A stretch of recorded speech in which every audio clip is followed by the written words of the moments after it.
Chapter 13. All too soon, Stanley was back on the lake, sticking his shovel into the dirt. X-Ray was right. The third hole was the hardest. So was the fourth hole, and the fifth hole, and the sixth, and the... He dug a shovel into the dirt. After a while, he lost track of the day of the week, and how many holes he dug. It all seemed like one big hole, and it would take a year and a half to dig it. He guessed he lost at least 5 pounds. He figured that in a year and a half, he'd be either in great physical condition or else dead. He dug a shovel into the dirt. It couldn't always be this hot, he thought. Surely it got cooler in December. Maybe then they froze. He dug a shovel into the dirt. His skin had gotten tougher.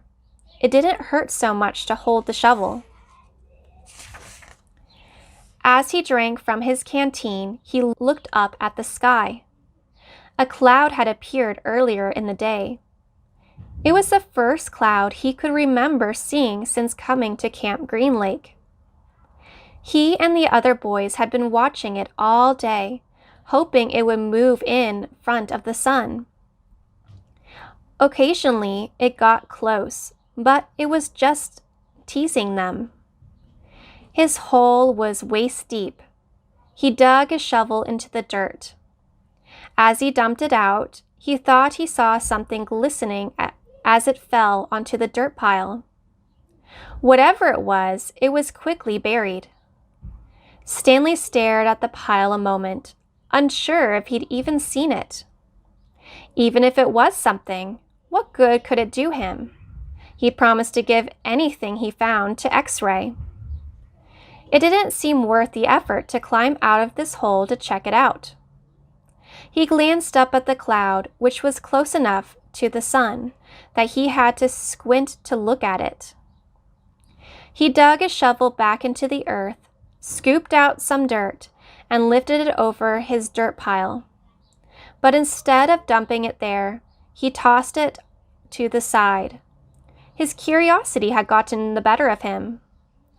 He climbed up out of the hole and sifted his fingers through the pile. He felt something hard and metallic.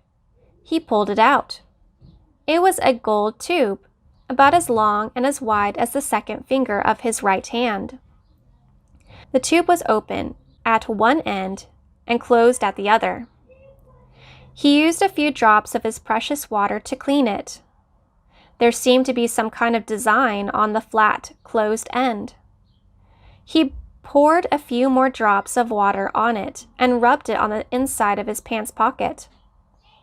He looked again at the design engraved in the flat bottom of the tube. He could see an outline of a heart with the letters KB etched inside it. He tried to figure out some way that he wouldn't have to give it to X-Ray. He could just keep it, but that wouldn't do him any good. He wanted a day off. He looked at the large piles of dirt near where X-Ray was digging. X-Ray was probably almost finished for the day. Getting the rest of the day off would hardly do him much good. X-Ray would first have to show the tube to Mr. Sir or Mr. Podensky, who would then have to show it to the warden. But then X-Ray might be done anyway. Stanley wondered about trying to secretly take the tube directly to the warden. He could explain the situation to the warden, and the warden might make up an excuse for giving him the day off, so X-Ray wouldn't suspect. He looked across the lake toward the cabin under the 2 oak trees. The place scared him. He'd been at Camp Green Lake almost 2 weeks, and he still hadn't seen the warden. That was just as well. If he could go his entire year and a half without seeing the warden, that would be fine with him. Besides, he didn't know if the warden would find the tube interesting. He looked at it again. It looked familiar. He thought he'd seen something like it somewhere before, but couldn't quite place it. "What you got there, caveman?" asked Zigzag. Stanley's large hand closed around the tube. "Nothing. Just, it was useless. I think I might have found something." "Another fossil?" "No, I'm not sure what it is." "Let me see," said Zigzag. Instead of showing it to Zigzag, Stanley brought it to X-Ray. Zigzag followed. X-Ray looked at the tube, then rubbed his dirty glasses on his dirty shirt, and looked at the tube again. One by one, the other boys dropped their shovels and came to look. "It looks like an old shotgun shell," said Squid. "Yeah, that's probably what it is," said Stanley. He decided not to mention the engraved design.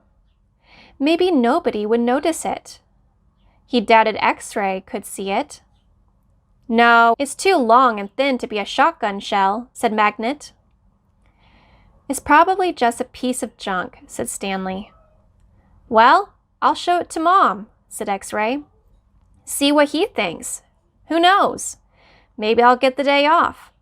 "Your hole's almost finished," said Stanley. "Yeah, so?" Stanley raised and lowered his shoulder. "So, why don't you wait until tomorrow to show it to Mom?" he suggested.